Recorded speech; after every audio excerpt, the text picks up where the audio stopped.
With the release of Pokémon Gold and Silver on the Game Boy came 100 new creatures to catch and train. Some Pokémon were beloved for their stats or designs, while others wouldn't get their time in the spotlight for several years until they were given evolutions in future games. However, there are some Pokémon that have always been overlooked, simply brushed off as useless or outclassed by other stronger Pokémon in the Gen 2 games. Well, I recently played through these classic games and tried to use Pokémon that I normally wouldn't look twice at. And in this video, we're going to look at a Pokémon that I think has been overlooked ever since its release. A Pokémon that really surprised me with its physical attacking power while also being able to defend against most physical attacks in the Johto region. So let's take a look at Sudowoodo.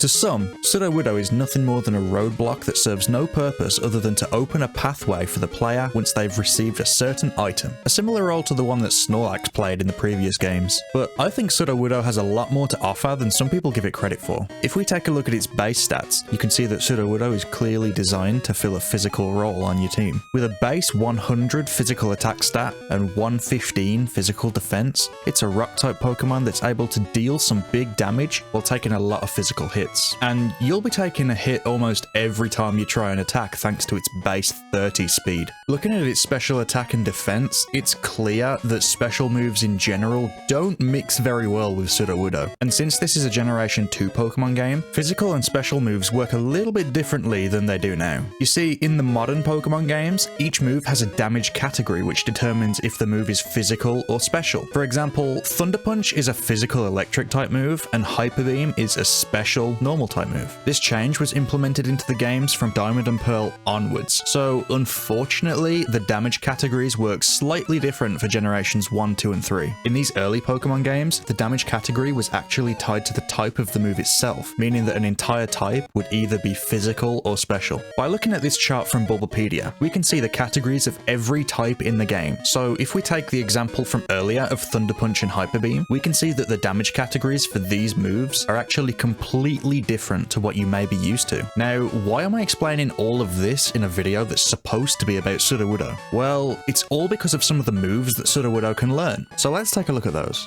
Since Sudowoodo's highest attacking stat is its physical attack, we want to make sure that we don't teach it any special moves by accident, since they won't be doing much damage with its base 30 special attack.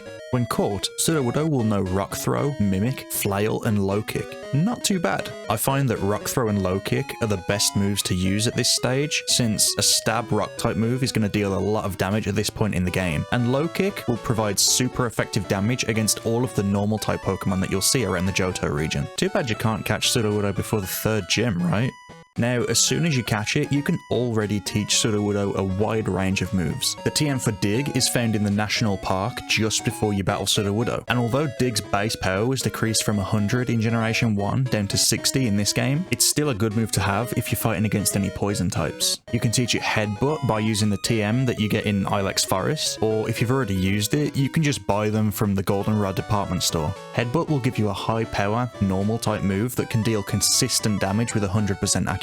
Alternatively, you can get the TM for Return from the Goldenrod department store as well, which won't do as much damage as Headbutt right now, but when Sudowoodo's happiness increases, it can have a base power of up to 102. Speaking of the Goldenrod department store, you can also buy the 3 elemental punches here, and although Sudowoodo can learn them, all 3 of these moves are special, so don't be fooled. There's no reason to learn these. Teach them to a special attacker instead. Also on that topic, Sudowoodo can also learn Feint Attack at level 37. We don't want to teach that either. Dark is special in Generation 2. So now that we have the move pool to choose from, what Pokemon do we want to use Sudowoodo against?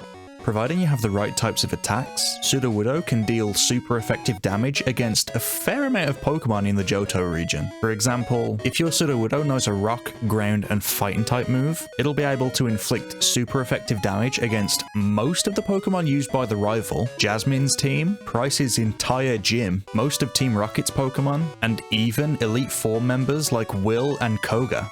I found the most effective way to use Sudowoodo was to send it out against Pokemon that you know only use physical attacks. Since Sudowoodo's best stat is its physical defense, there's a strong chance that their attacks won't be doing all that much damage to you anyway, and that's when you strike back with a powerful stab rock type move or a simple headbutt.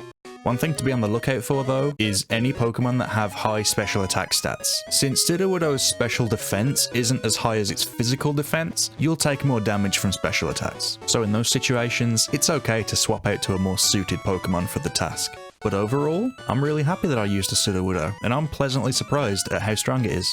What do you guys think? If there's a Pokemon that you always find yourself skipping over, maybe it's time to give it a chance. And you never know, it could just become one of your new favourites.